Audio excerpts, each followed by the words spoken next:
Merci. La parole est à monsieur Joël Giraud. Merci, Monsieur le Président. Ma question s'adresse au ministre de l'Agriculture. Monsieur le ministre, la réforme de la politique agricole commune qui prévoit une revalorisation de l'indemnité compensatrice de handicap naturel, l'ICHN, permet une agriculture dynamique sur les territoires de montagne et les critères actuels d'attribution traduisent cet objectif. Toutefois, il se murmure que l'ICHN serait remise en question par la Commission européenne. La négociation en cours laisse transparaître quelques inquiétudes avec une possible révision des critères d'éligibilité sur lesquels je souhaite attirer toute votre attention. En premier lieu, il convient de conserver le double critère géographique, celui de la localisation du siège d'exploitation et celui de la nécessaire détention de 80% de la surface agricole utile en zone défavorisée, car il permet de soutenir des systèmes d'exploitation à l'année. Deuxièmement, le critère de revenu extérieur pour les agriculteurs pluriactifs qui ont une activité extérieure non agricole doit être maintenu car il permet d'aider les exploitations qui cherchent à dégager un revenu de leur activité agricole. Troisièmement, il convient de maintenir le critère de chargement, c'est-à-dire le nombre de bêtes à l'hectare, qui garantit une bonne utilisation et un bon entretien des espaces. Enfin, un dernier sujet mérite débat. Il s'agit de la limite d'âge pour bénéficier de toutes les aides de la PAC fixée aujourd'hui à 65 ans. Celles et ceux qui ont besoin de travailler davantage y voient un frein quelquefois à leur survie dans un milieu difficile. D'autres la considèrent comme un frein à la reprise d'exploitation par de jeunes agriculteurs. Il est parfois délicat de trouver des compromis et j'aimerais connaître les orientations sur ce sujet de la Commission européenne.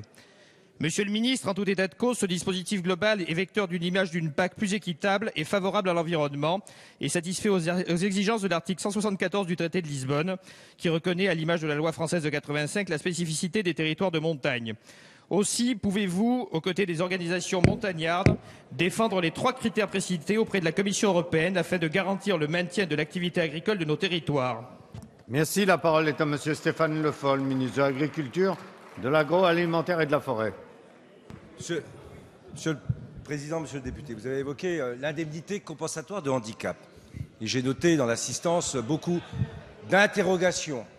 Cette compensation de handicap vise justement à maintenir l'agriculture dans les zones où il y a des handicaps naturels, en particulier la montagne. Vous avez oublié de rappeler, mais je vais le faire, que cette indemnité a été revalorisée de 15% dès 2014. Et qu'au bout du compte, on passera de 760 millions d'euros pour cette indemnité à 1,1 milliard d'euros, marquant ainsi le choix qui a été fait de maintenir l'agriculture dans ces zones, bien loin, là encore, de cette fameuse agriculture industrielle dont certains voudraient nous parler.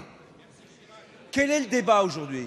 Il est avec la Commission, qui nous a fait une proposition sur la mise en œuvre de cette indemnité compensatrice de handicap, qui, vous l'avez rappelé, remet en cause le système actuel. Donc nous avons refusé cette proposition.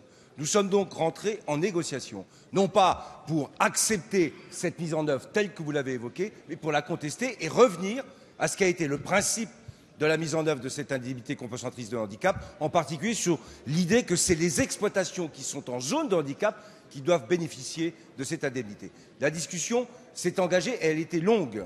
Elle n'est pas terminée. Elle se terminera cette semaine, en fin de semaine, et j'ai bon espoir que la position de la Commission finisse par revenir à ce qu'était la pratique du versement de l'indemnité compensatrice de handicap au niveau de la France. C'est le débat qu'on a conduit avec elle et c'est là-dessus que je reviendrai avec une conférence de presse le 10 mars qui fera le point sur l'ensemble des dispositions de la mise en œuvre de la nouvelle PAC pour 2015.